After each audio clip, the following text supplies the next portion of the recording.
이라크 남부 바스라. 한때 전쟁과 분쟁의 상징이던 이 항구에 최근 믿기 힘든 변화가 일어났습니다. 수십 년간 멈춰있던 바다가 다시 열리고 중동의 미래를 가를 초대형 항만 프로젝트가 시작된 건데요. 특히 대한민국의 대우건설이 무려 26억 달러 규모의 핵심 항만 건설을 성공적으로 이끌며 그 역량을 입증했습니다. 그리고 이제 전 세계의 이목이 집중된 이 초대형 항만 프로젝트의 미래를 책임질 파트너로 놀랍게도 조용했던 대한민국이 유력하게 거론되고 있다고 합니다. 막강한 자금력과 외교력을 지닌 중국, 이란, 인도 등 쟁쟁한 경쟁자들을 제치고 이라크는 왜 그리고 어떻게 한국을 택하게 되었을까요? 20년 전 그 땅에 남겨진 기억, 그리고 지금도 이어지는 한나라의 굳건한 사명감이 이 모든 결과의 배경이 되었다고 합니다. 도대체 무슨 일이 있었던 걸까요?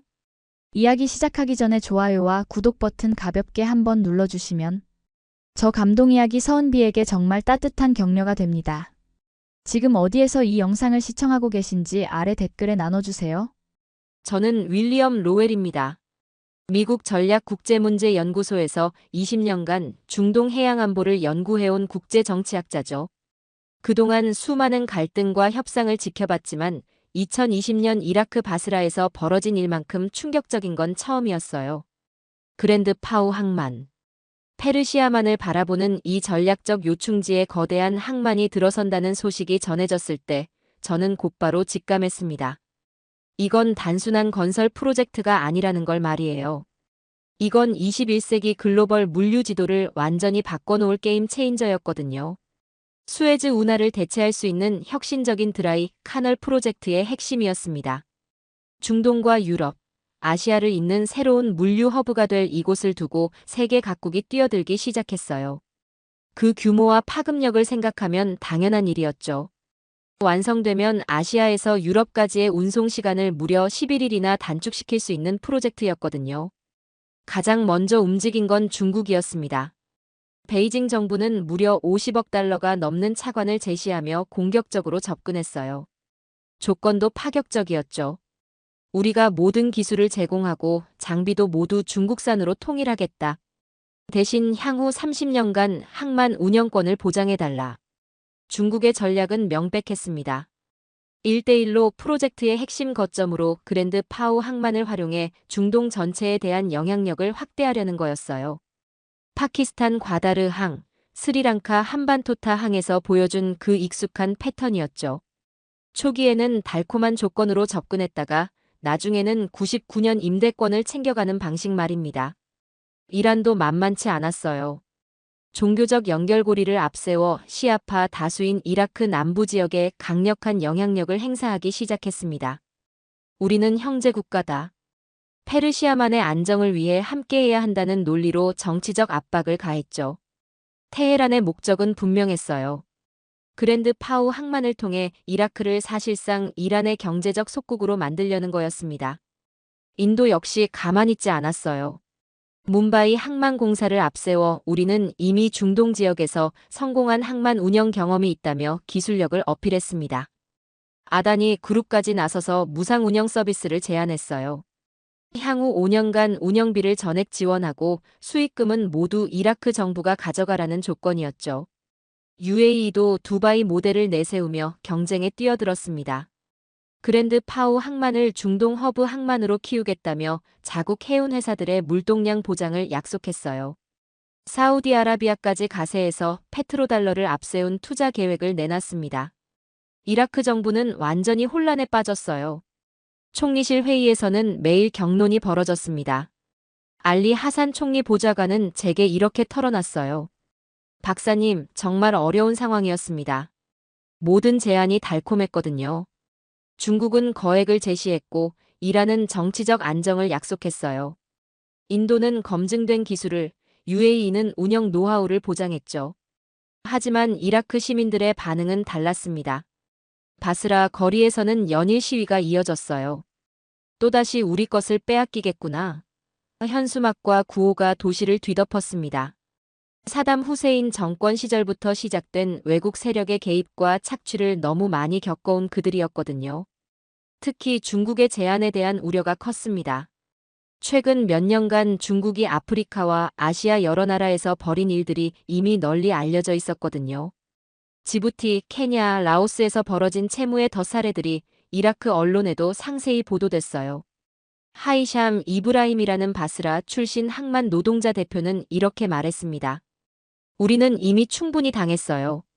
석유도 빼앗겼고 항구도 망가뜨렸죠. 이제 마지막 희망인 그랜드 파우 항만마저 다른 나라의 식민지가 되는 건 절대 용납할 수 없습니다.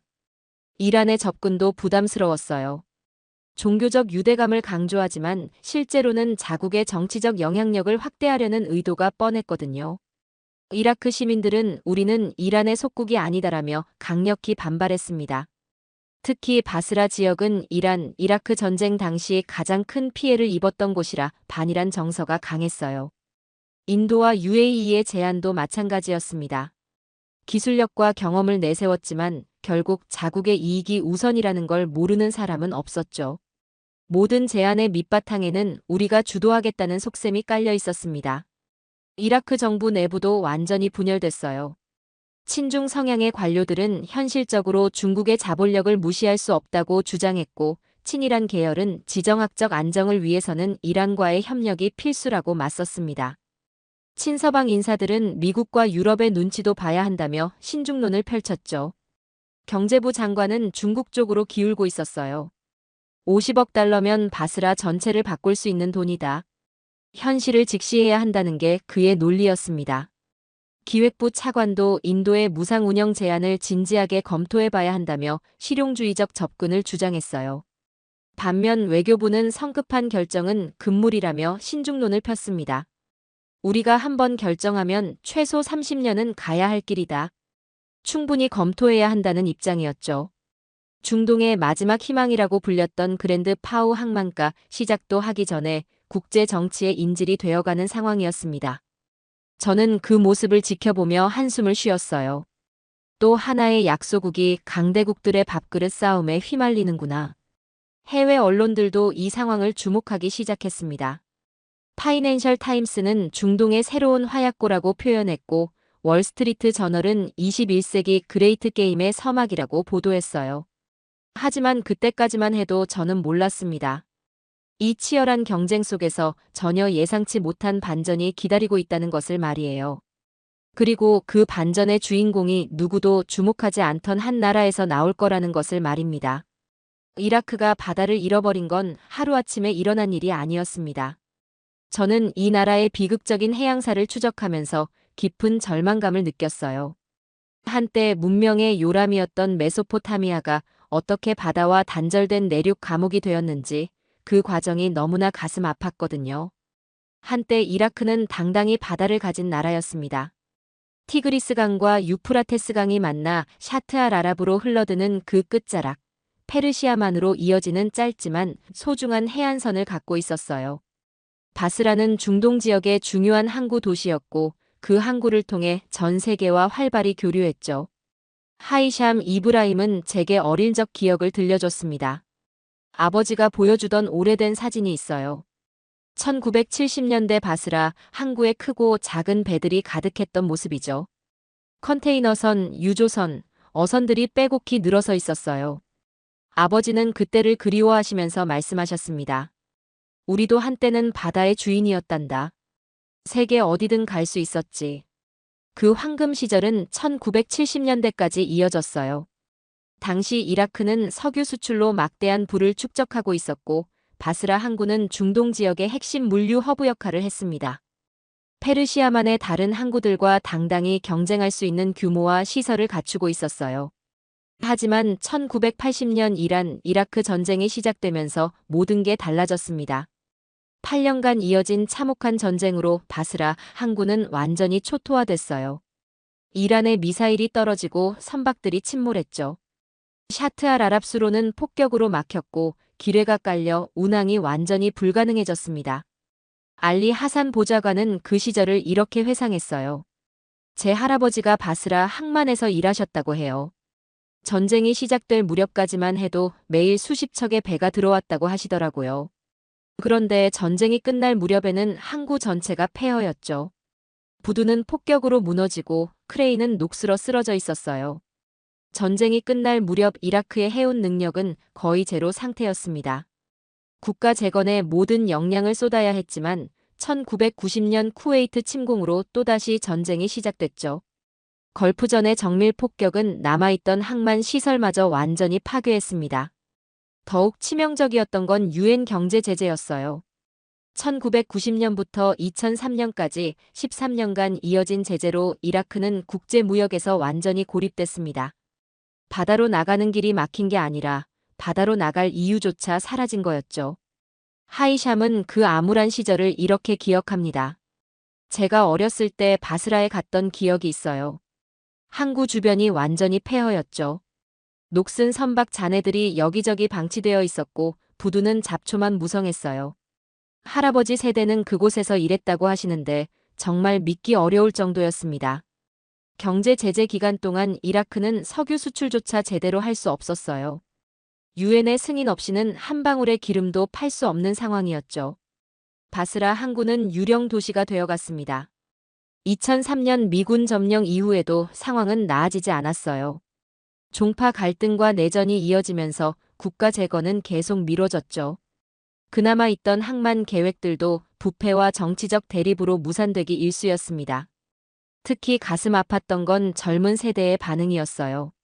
이라크 시민들에게 바다는 점점 먼 개념이 되어갔습니다. 바스라 주민 대부분이 실제 바다를 본 적이 없을 정도였죠. 페르시아만까지는 겨우 몇십 킬로미터 거리인데도 말이에요. 하이샴은 씁쓸하게 말했습니다. 우리 아이들은 바다를 책에서만 봅니다. 텔레비전에서 다른 나라 항구들을 보면서 저곳은 어느 나라일까 궁금해해요. 바로 우리 땅에서 몇십 분만 가면 바다인데도 말이죠. 아이들에게는 바다가 외국 이야기가 되어버렸어요. 40년 동안 이어진 전쟁과 내전, 그리고 제재와 부패로 이라크는 바다를 완전히 잃었습니다. 한때 메소포타미아 문명의 해상 관문이었던 이곳이 사실상 내륙 국가처럼 변해버린 거예요. 더 참담한 건 이웃 나라들의 행태였어요. 쿠웨이트는 자국 항구를 통해 이라크 물자의 상당 부분을 중개 수송하며 막대한 수수료를 챙겼습니다. 이란도 자국 항구 이용을 유도하며 이라크에 대한 경제적 영향력을 확대했죠. 이라크의 불행이 이웃 나라들의 이익이 되는 아이러니한 상황이었어요. 우리는 바다를 보지만 바다로 갈 수는 없다. 바스라 시민들 사이에 돌던 자조 섞인 말이었습니다. 눈앞에 바다가 있는데도 그곳으로 가는 길이 막혀 있다는 뜻이었죠. 지리적으로는 해안 국가이지만 실질적으로는 내륙 감옥에 갇힌 신세였어요.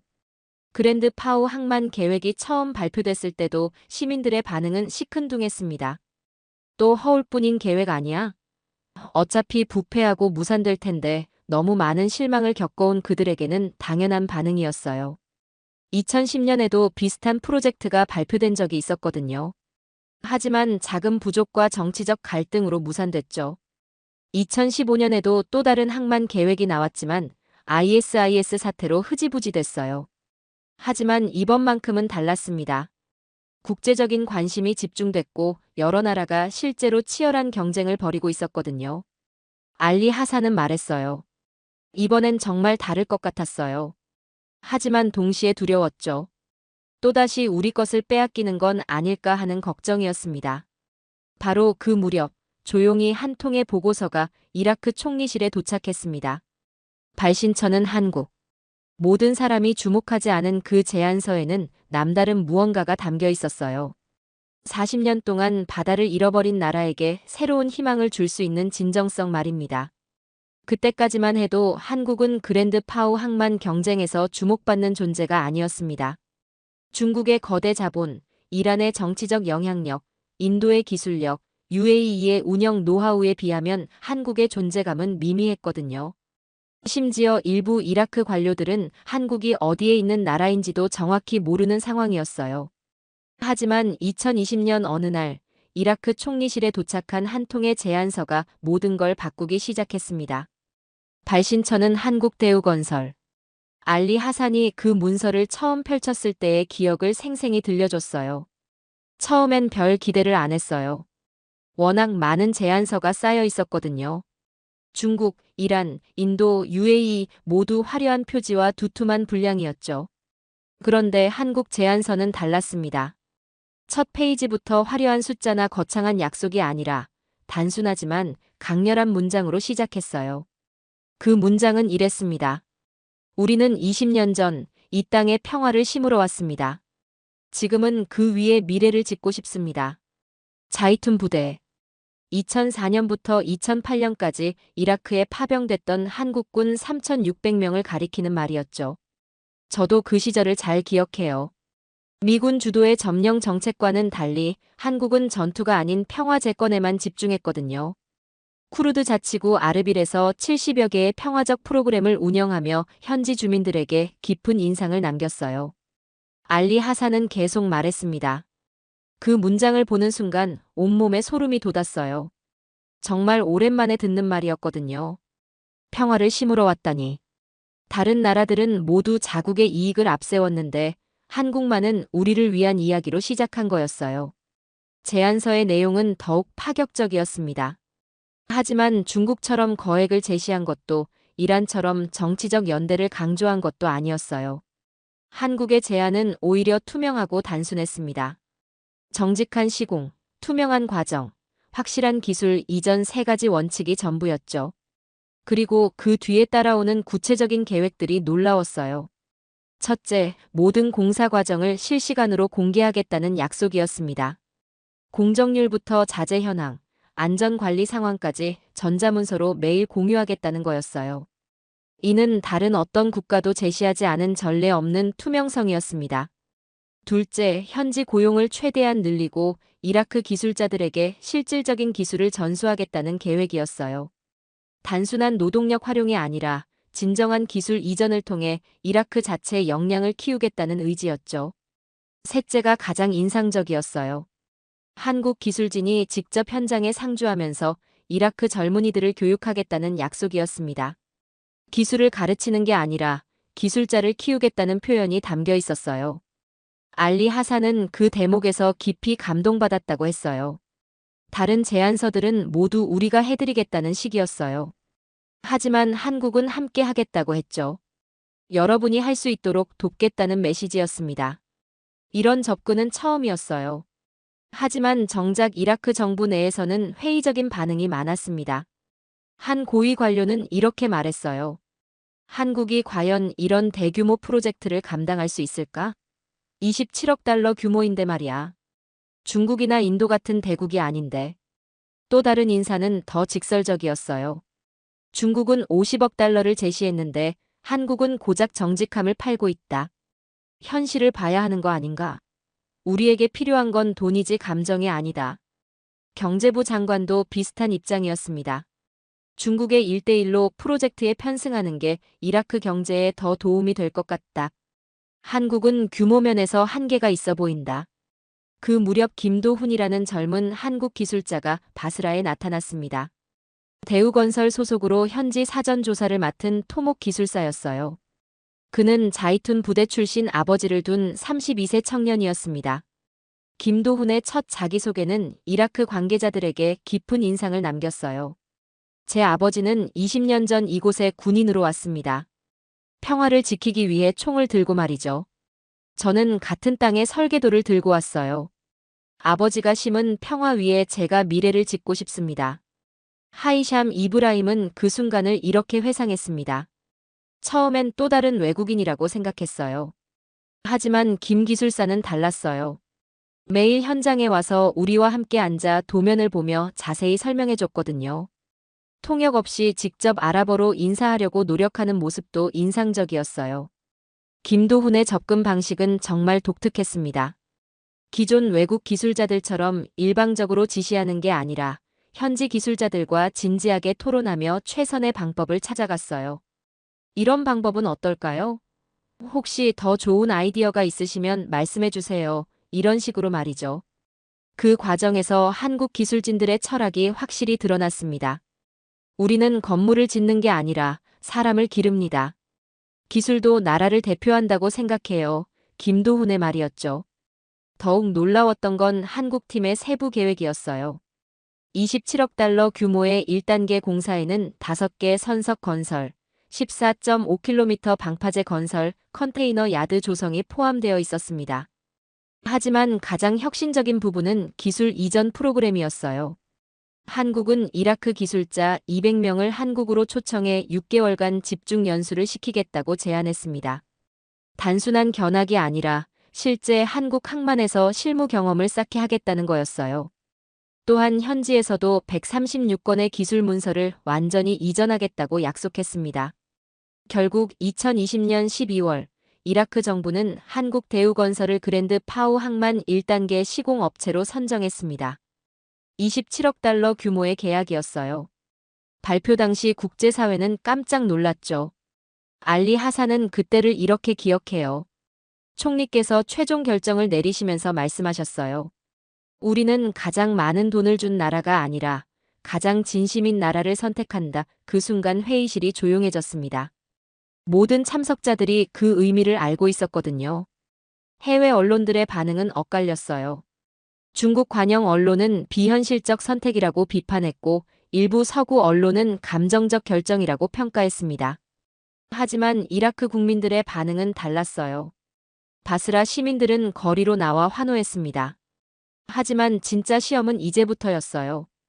과연 한국이 약속을 지킬 수 있을지, 정말로 이라크를 위한 항만을 만들 수 있을지는 앞으로의 행동으로 증명해야 했거든요. 그리고 그 증명의 시간이 곧 시작될 예정이었습니다. 한국이 그랜드 파우 항만 1단계 시공권을 따냈다는 소식이 전해지자 국제사회의 반응은 예상보다 훨씬 냉랭했습니다. 저 역시 처음엔 솔직히 의구심을 품었어요. 과연 한국이 이 규모의 프로젝트를 성공적으로 해낼 수 있을까? 가장 먼저 의문을 제기한 건 경쟁에서 밀려난 국가들이었어요. 중국 관영 언론인 글로벌 타임스는 이라크가 현실을 외면한 감정적 선택을 했다고 강하게 비판했습니다. 신화통신도 경제성을 무시한 비합리적 결정이라며 연일 보도했어요. 이란 측 관계자들도 공개적으로 우려를 표명했습니다. 이란 외무부 대변인은 지정학적 균형을 무시한 결정으로 지역 안정에 도움이 되지 않을 것이라고 말했어요. 테헤란의 진짜 속내는 뻔했죠. 자신들의 영향력 확대 계획에 차질이 생긴 것에 대한 불만이었습니다. 더 날선 비판은 서구 언론에서 나왔어요. 영국의 파이낸셜 타임스는 하청업체 수준의 한국이 중동 최대 항만을 맡는다는 건 현실성이 없다고 혹평했습니다. 프랑스 르몽드도 한국의 해외 건설 경험으로는 이 프로젝트를 감당하기 어려울 것이라고 전망했어요. 독일의 슈피겔은 더욱 신랄했습니다. 이라크가 동화 같은 꿈에 빠져 비현실적 선택을 했다. 결국 중국이나 인도 같은 검증된 파트너에게 다시 손을 벌릴 것이라고 예측했죠. 심지어 미국 내에서도 회의적인 목소리가 나왔어요. 워싱턴 포스트의 한 칼럼니스트는 이라크가 너무 성급한 결정을 내린 것 같다. 중국이나 인도처럼 검증된 파트너를 선택하는 게 안전했을 텐데라고 분석했습니다. CNN의 중동 전문가는 더욱 구체적으로 우려를 표했어요. 한국은 분명 우수한 기술을 가지고 있지만 이 정도 규모의 해상 건설 프로젝트는 경험이 부족하다. 페르시아만의 거친 환경을 고려하면 위험한 도박이라고 말했습니다. 이라크 내부에서도 의견이 크게 갈렸어요. 일부 정치인들은 우리가 감정에 치우쳐 비현실적인 선택을 한 건 아닌가 하며 공개적으로 우려를 표명했습니다. 특히 친중 성향의 인사들은 한국 기업의 재정 능력으로는 공사 중간에 차질이 생길 수 있다고 경고했어요. 바그다드의 한 국회의원은 이렇게 말했습니다. 중국은 50억 달러 투자와 30년 운영권을 조건으로 제시했는데 우리는 27억 달러 계약만 체결했다. 단순 계산으로도 손해 아닌가? 바스라 지역 일부 주민들도 반신반의했습니다. 하이샴 이브라임은 솔직하게 털어놨어요. 처음엔 저도 걱정이 됐어요.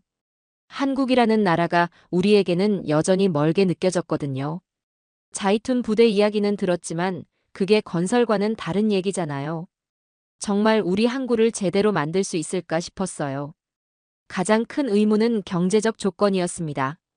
중국이 50억 달러 투자와 1대1로 연계, 30년 운영권을 조건으로 내건 반면 한국은 27억 달러 시공계약만 체결한 상태였어요.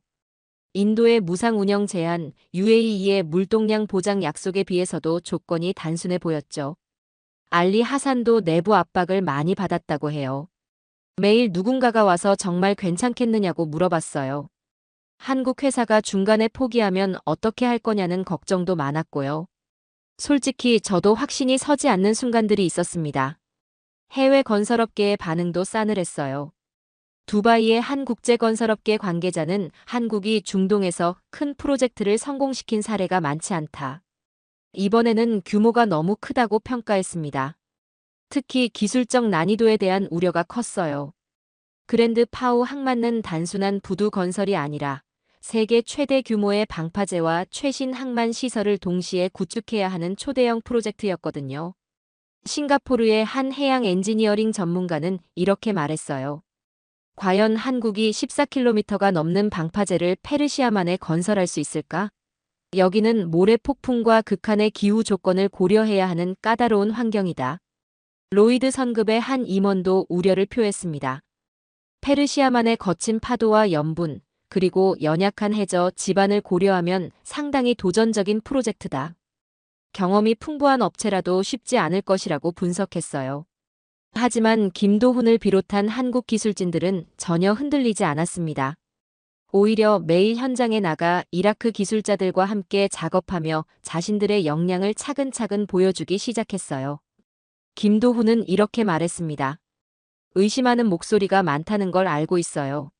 하지만 우리는 말로 증명하려 하지 않습니다. 오직 결과로만 대답할 거예요.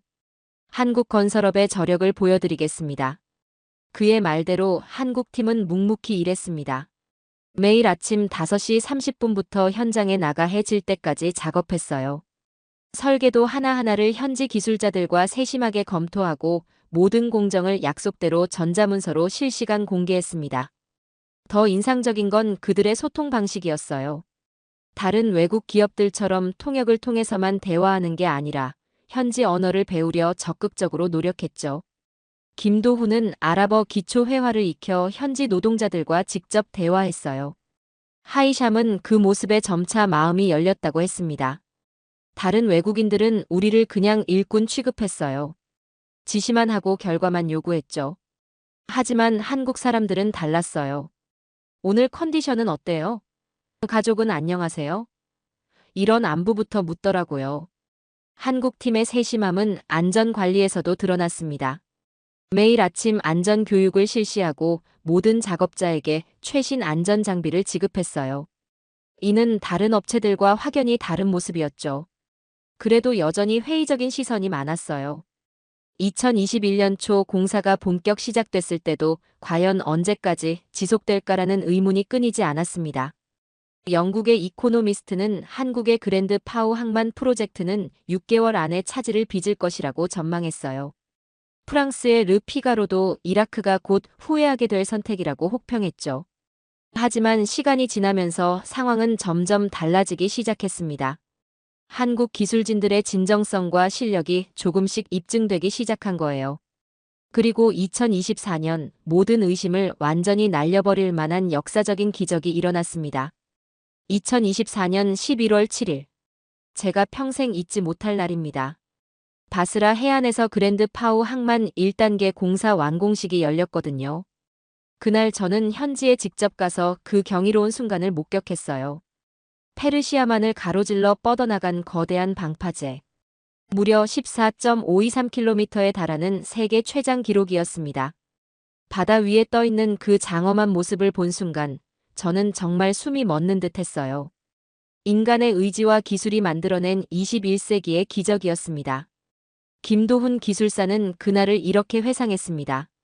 4년 동안 매일 바다와 씨름한 보람이 한순간에 느껴졌어요. 아버지가 20년 전 이 땅에 평화를 심었다면 저는 그 위에 희망을 지은 것 같았습니다. 가슴이 벅차오르더라고요. 방파제 건설 과정은 정말 치열했어요. 페르시아만의 거센 파도와 끊임없는 모래 폭풍, 섭씨 50도를 넘나드는 극한 기온까지. 하루도 쉬운 날이 없었죠. 하지만 한국 기술진들은 단 한 번도 포기하지 않았습니다. 특히 놀라웠던 건 기네스북 등재 과정이었어요. 2020년 4월 2일 기네스 월드 레코드는 공식적으로 그랜드 파우 항만 방파제를 세계에서 가장 긴 방파제로 인정했습니다. 이전 기록을 무려 3km나 앞선 대기록이었어요. 기네스 공식 심사관인 크레이그 글렌데이는 이렇게 말했습니다. 40년간 기네스 심사를 해왔지만 이렇게 완벽한 해상 구조물은 처음 봅니다. 한국의 기술력이 세계 최고 수준임을 증명하는 사례입니다. 하지만 가장 인상적이었던 건 현지 기술자들과의 협업이었어요. 처음엔 서로 어색했지만 시간이 지나면서 진짜 하나의 팀이 됐죠. 하이샴 이브라임은 말했습니다. 한국 사람들은 우리를 단순한 노동자가 아니라 동료로 대했어요. 기술을 가르쳐주면서도 우리 의견을 존중했거든요. 가장 어려웠던 건 해저 집안 작업이었습니다. 바닥이 연약한 갯벌 지형에다 거대한 방파제를 세우는 건 쉽지 않은 일이었어요. 하지만 한국 기술진들은 혁신적인 해법을 찾아냈습니다. 김도훈이 자세히 설명해줬어요. 우리는 단순히 돌을 싸는 게 아니라 바다 환경과 완벽히 조화를 이루는 방파제를 만들고 싶었어요. 그래서 친환경 공법을 새로 개발했죠. 현지 해양 생태계를 보호하면서도 구조적 안정성을 확보하는 혁신적 방법을 말입니다. 그 결과 탄생한 게 바로 14.523km 세계 최장 방파제였어요. 코어록 블록 8만여 개를 정교하게 배치해 만든 이 구조물은 페르시아만의 거친 파도를 완벽히 차단했습니다. 방파제 완공과 동시에 전 세계 언론이 주목하기 시작했습니다. CNN은 한국, 중동에서 기술의 힘으로 기적 창조라는 제목으로 메인 뉴스에서 10분간 특집 보도했어요. 앵커는 이는 단순한 건설이 아니라 외교적 승리라고 평가했습니다. 알자지라는 더욱 감동적으로 보도했어요. 작은 나라가 만든 큰 기적, 한국의 진심이 중동의 희망을 선사하다라는 제목으로 30분 특집 다큐멘터리를 제작했습니다. 현지 주민들의 감동적인 인터뷰가 전 세계에 방영됐죠. BBC는 한국의 조용한 외교가 만든 놀라운 성과라고 평가했습니다. BBC 중동 특파원은 이것은 돈과 권력이 아닌 진정성과 기술력으로 이뤄낸 승리라고 분석했어요. 로이터 통신도 기네스 기록 달성한 한국의 중동 프로젝트라는 제목으로 전 세계에 타전했습니다. 심지어 뉴욕타임스까지 한국식 소프트 파워의 새로운 모델이라며 사설에서 찬사를 보냈어요. 하지만 가장 감동적이었던 건 현지 주민들의 반응이었습니다. 완공식 당일 수천 명의 바스라 시민들이 해안가로 몰려왔어요. 40년 만에 제대로 된 항구 시설을 되찾게 된 감격이었죠. 하이샴은 눈물을 흘리며 말했습니다. 이건 그냥 항만이 아니에요. 이건 우리가 다시 바다를 갖는 기적입니다. 이제 아이들에게 저게 우리 항구야라고 자랑스럽게 말할 수 있게 됐어요. 한국이 우리에게 꿈을 돌려줬습니다. 완공식에서 무함마드 시아 알수다니 이라크 총리는 역사적인 연설을 했습니다. 4년 전 많은 사람들이 의심했습니다. 한국이 과연 해낼 수 있을까 하고 말이죠. 오늘 우리는 그 답을 바다 위에서 확인합니다. 진심은 거짓말하지 않는다는 것을 말입니다.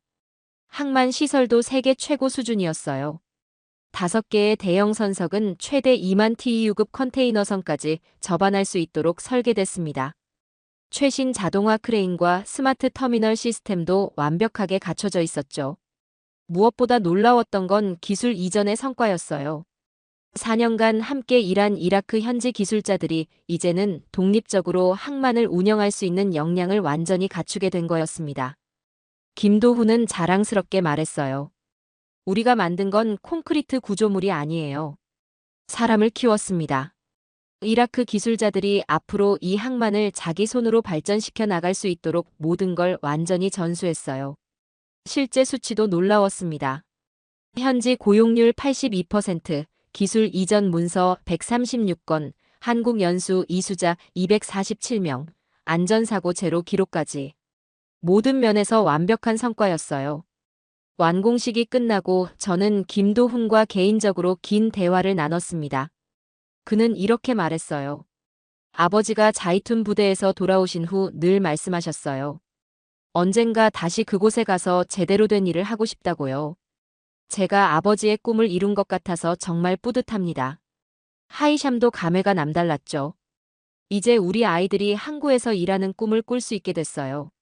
한국 사람들이 우리에게 기술만 준 게 아니라 희망과 자부심도 함께 심어준 거예요.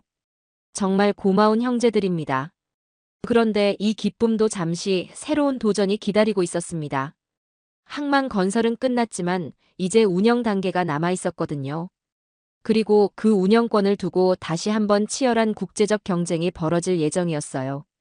그랜드 파우 항만 1단계 공사가 세계 기록을 세우며 성공적으로 완료되자 이제 모든 관심은 운영권으로 쏠렸습니다. 2024년 12월부터 시작된 운영사 선정 과정에서 다시 한번 치열한 국제적 경쟁이 불붙었어요. 이번엔 상황이 완전히 달랐습니다. 한국이 건설 단계에서 보여준 성과가 워낙 압도적이었기 때문에 경쟁국들의 압박도 그 어느 때보다 거셌죠. 저는 그 과정을 지켜보며 한국이 또다시 거대한 시험대에 오르는 모습을 봤어요. 가장 공격적으로 나선 건 역시 중국이었습니다. 베이징 정부는 이번엔 아예 정치적 카드를 전면에 내세웠어요. 1대1로 프로젝트의 핵심 거점으로 그랜드 파우 항만을 활용하겠다며 무려 80억 달러 추가 투자를 약속했습니다. 중국 측 제안은 정말 파격적이었어요. 항만 운영뿐 아니라 배후 도시 개발, 고속철도 연결, 대규모 산업단지, 조성까지 포괄하는 메가 프로젝트였죠. 우리가 바스라를 중동의 선전으로 만들어드리겠다는 게 그들의 장담이었어요. 차이나 머천츠 포트 그룹 회장은 바그다드를 직접 방문해 이렇게 말했습니다. 그랜드 파우 항만은 단순한 항만이 아니라 신실크로드의 핵심 허브가 되어야 합니다. 중국의 자본과 기술력으로 이곳을 세계 10대 항만으로 키우겠습니다. 인도도 만만치 않았습니다. 아다니 그룹을 앞세워 더욱 과감한 제안을 내놨어요. 무상 운영은 기본이고 향후 10년간 연간 10억 달러씩 투자하겠다는 조건까지 추가했습니다. 인도 외무부 장관은 이라크를 직접 방문해 로비를 벌였어요. 인도는 이미 뭄바이, 첸나이, 콜카타에서 검증된 항만 운영 경험을 가지고 있습니다. 무엇보다 중동 지역에서 30년간 쌓아온 신뢰가 있어요. UAE는 두바이 모델을 한층 업그레이드해서 제시했습니다. DP월드 회장은 그랜드 파우 항만을 중동 최고의 허브 항만으로 만들겠다며 자국 해운 회사들의 물동량 보장뿐 아니라 글로벌 선사들까지 끌어들이겠다고 약속했어요. 사우디아라비아도 비전 2030 프로젝트와 연계한 제안을 내놨습니다. 그랜드 파우 항만을 걸프 지역 물류 네트워크의 중심으로 만들어 연간 500만 TEU 물동량을 보장하겠다는 게 핵심이었어요. 이라크 정부는 다시 한번 큰 고민에 빠졌어요. 알리 하산은 그때의 심정을 이렇게 털어놨습니다. 솔직히 정말 어려웠어요. 중국 제안은 상상을 초월했거든요. 80억 달러면 이라크 경제 전체를 바꿀 수 있는 돈이었으니까요. 정부 내부에서도 의견이 크게 갈렸습니다. 경제부 장관은 현실적으로 중국 제안을 거부하기 어렵다고 강력히 주장했어요. 기획부 차관도 인도의 무상 운영과 10년간 100억 달러 투자 제안도 진지하게 검토해봐야 한다며 신중론을 폈죠. 특히 일부 정치인들은 공개적으로 한국에 대해 의문을 제기했습니다. 한국은 건설만 잘했을 뿐 운영은 완전히 다른 문제다. 항만 운영은 글로벌 네트워크가 생명인데 한국이 그런 역량을 갖고 있느냐는 지적이었어요. 바그다드의 한 국회의원은 더욱 직설적이었습니다. 중국은 세계 1위 컨테이너 처리량을 자랑하고 인도는 남아시아 최대 항만들을 운영하고 있다. 한국이 과연 이들과 경쟁할 수 있겠는가? 해외 언론들도 한국에 대해 회의적이었습니다. 파이낸셜 타임스는 한국이 건설은 훌륭하게 해냈지만 운영은 중국이나 UAE 같은 글로벌 플레이어에게 맡기는 게 현명할 것이라고 전망했어요. 월스트리트 저널도 그랜드 파우 항만의 성공을 위해서는 글로벌 물류 네트워크가 필수인데 이 부분에서 한국은 한계가 있다고 분석했습니다. 중국은 정치적 압박도 서슴지 않았어요.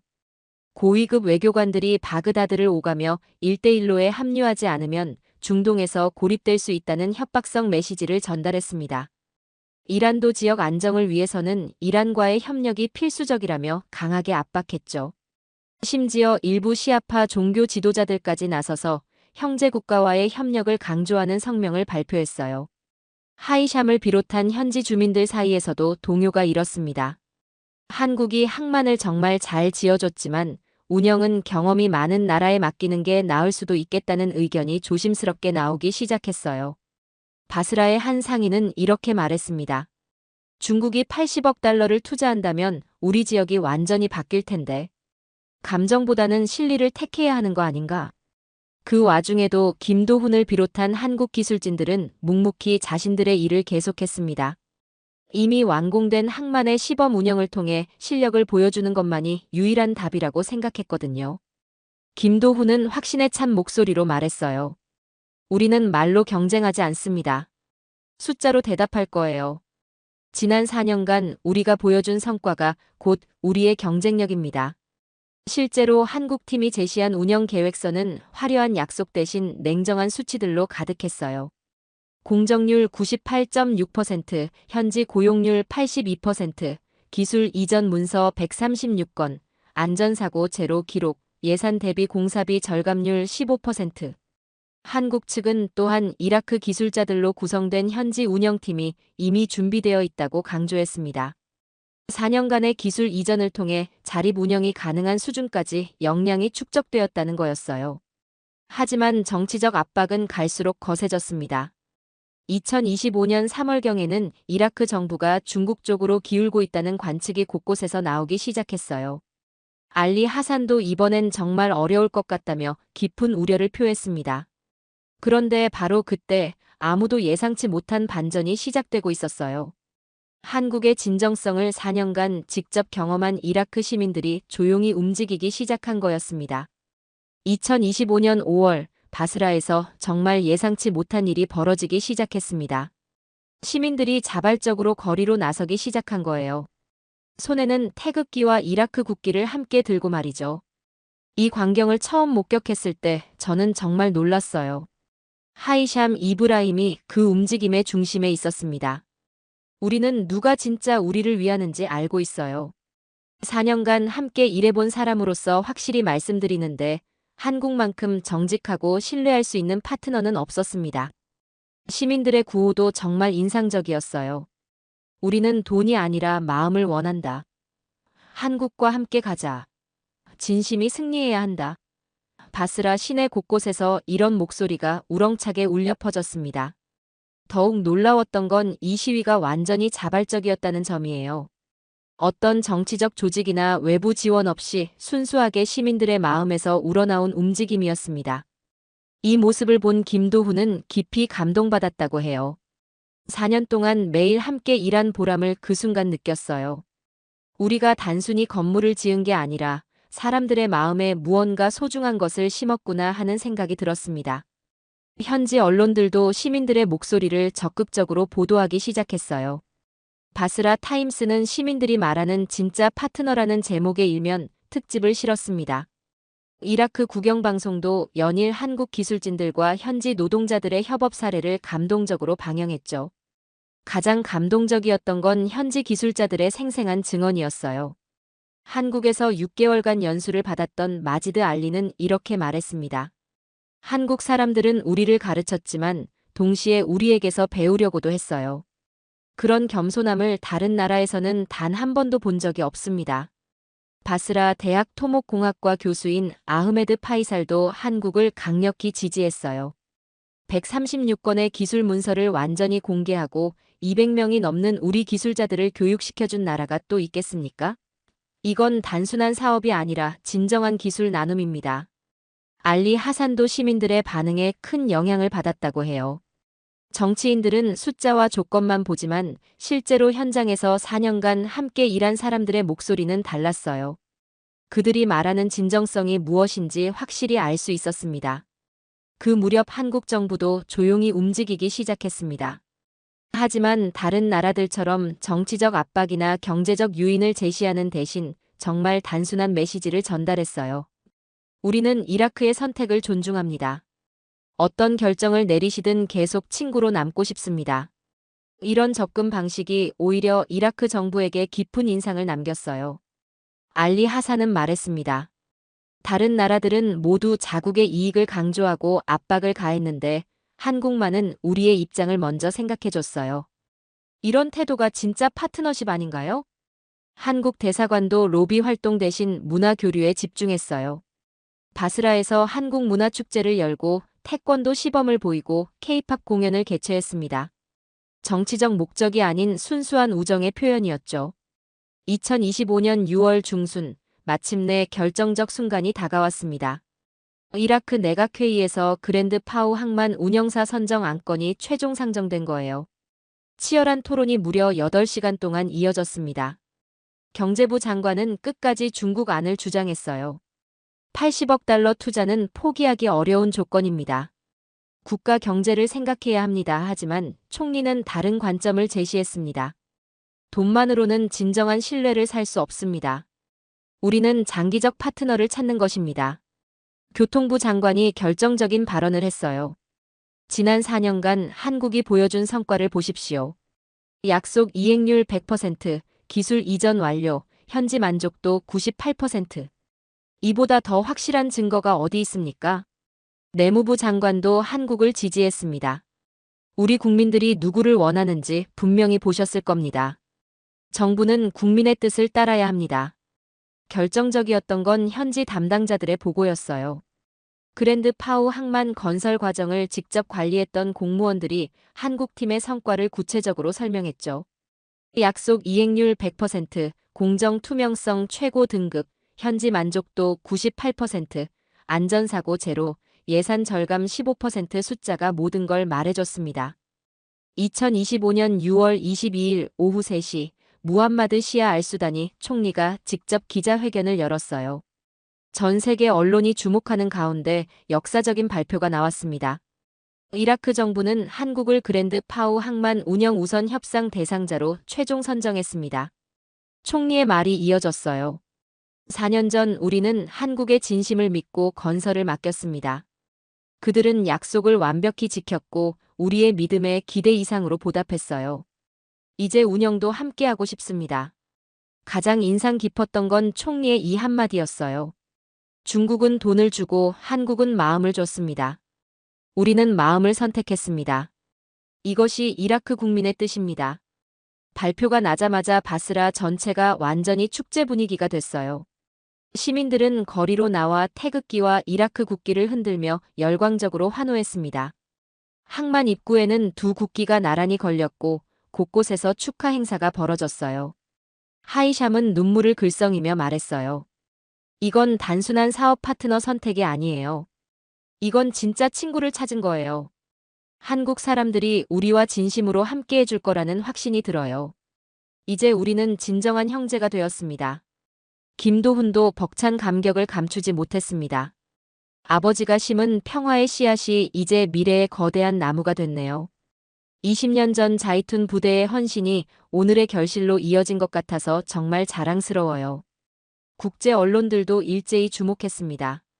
CNN은 진심이 돈을 이긴 역사적 승부라고 대서특필했고 알자지라는 중동에서 쓰여진 새로운 협력의 전설이라며 1시간 특집을 방송했어요. BBC는 한국식 소프트 파워의 완벽한 승리라고 평가했고 로이터는 21세기 외교의 새로운 모델이라고 분석했습니다. 하지만 무엇보다 의미 있었던 건 이라크 현지 언론의 반응이었습니다. 전쟁터에 평화를 지은 나라, 기술이 아니라 기억을 남긴 나라, 돈이 아니라 마음을 준 나라 바스라 타임스의 일면 헤드라인이었어요. 이제 새로운 시작이었습니다. 건설에 이어 운영까지 한국과 이라크의 진정한 동반자 관계가 더욱 깊어질 차례였거든요. 그랜드 파우 항만은 여전히 진행형입니다. 하지만 이미 그 의미는 충분히 증명됐어요. 이건 단순한 건설 프로젝트를 넘어선 21세기 가장 아름다운 우정의 기록이 되었습니다. 저는 20년간 중동 정치를 연구하면서 수많은 국제 협력 사례를 봤습니다. 하지만 그랜드 파우 항만만큼 감동적인 이야기는 없었어요. 이건 단순한 경제적 성공이 아니라 진정성이 만들어낸 21세기의 기적이었거든요. 무엇보다 놀라웠던 건 한국의 접근 방식이었습니다. 다른 강대국들처럼 힘으로 밀어붙이거나 돈으로 해결하려 하지 않았어요. 대신 진심과 성실함으로 천천히 하지만 확실하게 신뢰를 쌓아갔죠. 김도훈 기술사는 여전히 바스라에 머물며 후속 작업을 진행하고 있어요. 그는 제게 이렇게 말했습니다. 저희 아버지 세대는 총을 들고 이곳에 평화를 심으러 왔어요. 저희 세대는 설계도를 들고 와서 미래를 짓고 있습니다. 다음 세대는 무엇을 들고 올까요? 아마 우정을 들고 올 것 같아요. 하이샴 이브라임은 이제 그랜드 파우 항만의 현지 운영 책임자 중 한 명이 됐습니다. 한국 기술진들에게 배운 노하우로 이라크 젊은이들을 교육하고 있어요. 저는 한국에서 기술만 배운 게 아니라 정신도 배웠어요. 정직하고 성실하게 일하는 자세, 사람을 소중히 여기는 마음을 말입니다. 알리 하산 보좌관도 감회가 남달랐죠. 5년 전만 해도 이런 결과를 상상할 수 없었어요. 한국이라는 나라가 우리에게 이렇게 소중한 파트너가 될 줄 몰랐거든요. 이제는 정말 가족 같은 느낌이에요. 혈연으로 맺어진 형제보다 더 끈끈한 관계가 되었습니다.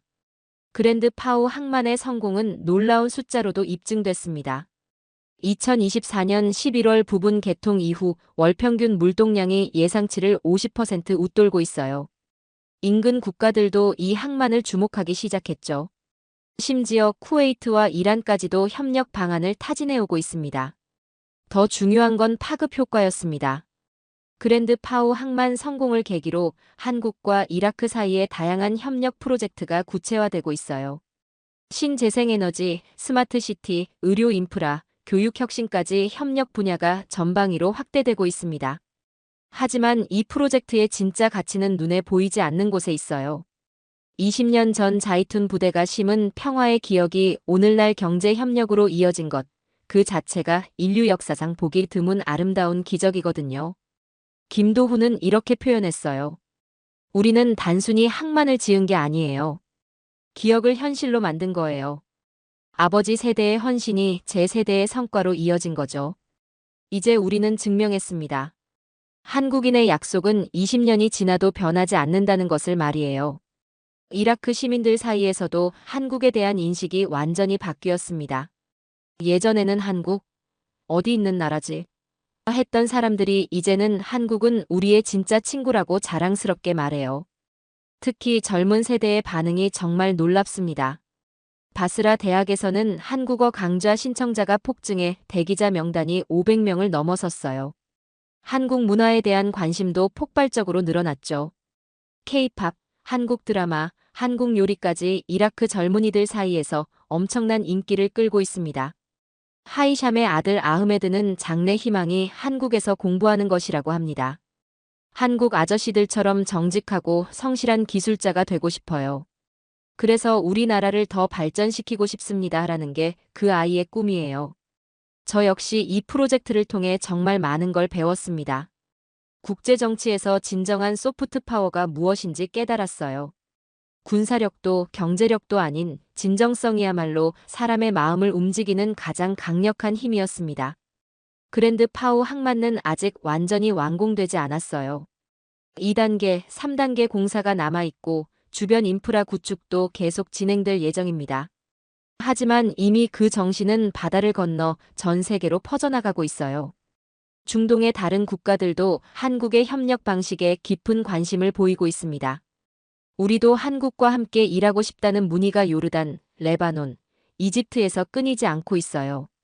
진정성을 바탕으로 한 협력 모델이 새로운 국제적 표준이 되고 있는 거죠. 아프리카에서도 마찬가지입니다. 케냐, 에티오피아, 가나 등에서 한국식 협력 모델을 도입하고 싶다는 요청이 쇄도하고 있어요. 중국의 1대1로가 아닌 한국의 상생 파트너십이 새로운 대안으로 주목받고 있습니다. 20년 전 자이툰 부대가 이라크 땅을 밟았을 때 그들은 단순히 평화유지 임무를 수행하러 온 줄 알았어요. 하지만 실제로는 미래의 소중한 씨앗을 심고 있었던 거였습니다. 그 씨앗이 이제 그랜드 파우 항말라는 거대한 나무가 되어 페르시아만에 우뚝 서 있어요. 그리고 그 나무 아래에서 이라크와 한국의 우정이 더욱 깊어지고 있습니다. 김도훈의 말처럼 이건 기술의 승리가 아니라 기억의 승리였어요. 사람을 소중히 여기는 마음, 약속을 반드시 지키는 성실함, 함께 성장하려는 의지. 이런 한국적 가치들이 만들어낸 아름다운 결과였습니다. 바다로 나가는 길, 그 아래에는 한국이 남긴 흔적이 있습니다. 콘크리트와 철근이 아니라 진심과 신뢰로 만들어진 길이에요. 이것이야말로 진정한 한국의 힘이자 우리가 세계에 보여줄 수 있는 가장 아름다운 모습입니다. 오늘도 그랜드 파우 항만에서는 한국과 이라크 기술자들이 함께 일하고 있어요. 언어는 달라도 마음은 통하고 국적은 달라도 꿈은 같습니다. 그들이 함께 만들어가는 이 항만은 단순한 물류시설이 아니라 두 나라 우정의 영원한 상징이 될 거예요. 하이샴의 아들 아흐메드가 어제 김도훈에게 이렇게 말했다고 해요. 김 아저씨, 제가 커서 한국에 가면 아저씨 아들과도 친구가 될 수 있을까요? 김도훈은 그 말을 듣고 한참을 울었다고 합니다. 이것이 그랜드 파우 항만가 만들어낸 진짜 기적이에요. 건물과 기계가 아니라 사람과 사람을 이어주는 다리를 만든 거였습니다. 20년 전 자이툰 부대가 심은 평화의 씨앗이 이제 미래 세대까지 이어지는 우정의 나무로 자라난 거죠. 앞으로 그랜드 파우 항만을 통해 수많은 배들이 오갈 겁니다. 그 배들은 단순히 화물만 싣고 가는 게 아니라 한국과 이라크의 우정, 그리고 진정성이 만들어낸 기적의 이야기도 함께 실어 나르게 될 거예요. 저는 이 이야기를 마무리하면서 확신합니다. 그랜드 파우 항만은 앞으로 100년, 200년이 지나도 한국과 이라크를 연결하는 우정의 상징으로 남을 거라고 말이에요. 그리고 전 세계 사람들에게 진정성의 힘이 얼마나 위대한지를 보여주는 살아있는 증거가 될 것입니다. 김도훈이 마지막으로 제게 한 말이 계속 귀에 남아요. 박사님, 우리는 단순히 바다 위에 항구를 지은 게 아니에요. 사람들의 마음속에 희망을 지었습니다. 이것이야말로 진짜 한국의 힘 아닐까요? 정말 그렇습니다. 한국의 진짜 힘은 첨단 기술도 경제력도 아니었어요. 바로 사람을 소중히 여기는 마음, 약속을 지키는 성실함, 그리고 함께 성장하려는 진정성이었습니다. 오늘도 페르시아만의 그랜드 파우 항만에서는 태극기와 이라크 국기가 나란히 펄럭이고 있어요. 그 깃발 아래에서 두 나라의 젊은이들이 함께 꿈을 키우고 있습니다. 이보다 더 아름다운 외교가 또 있을까요? 그랜드 파우 항만은 단순한 항만을 넘어 한국과 이라크 영원한 우정의 상징이 되었습니다. 20년 전 자이툰 부대가 심은 평화의 씨앗이 오늘날 14.523km 세계 최장 방파제로, 그리고 두 나라를 잇는 희망의 다리로 꽃피었어요. 이 이야기는 강대국의 힘이 아니라 작은 나라의 진정성이 세상을 바꿀 수 있다는 희망을 보여줍니다. 중국의 80억 달러도 인도의 무상 운영도 이길 수 없었던 것을 한국의 성실함과 진심이 해낸 거죠. 그랜드 파우 항만을 바라보며 이라크 아이들이 꿈을 키우고 한국 청년들이 자부심을 느끼는 모습. 이것이야말로 우리가 세계에 남길 수 있는 가장 한국다운 유산입니다. 여러분도 이 감동적인 이야기를 더 많은 사람들과 나누고 싶으시다면 좋아요와 구독 부탁드립니다. 그리고 댓글로 여러분의 생각을 들려주세요. 한국이 보여준 이 아름다운 진정성을 전 세계가 배워야 할 진짜 소프트 파워를 함께 응원해 주시기 바랍니다.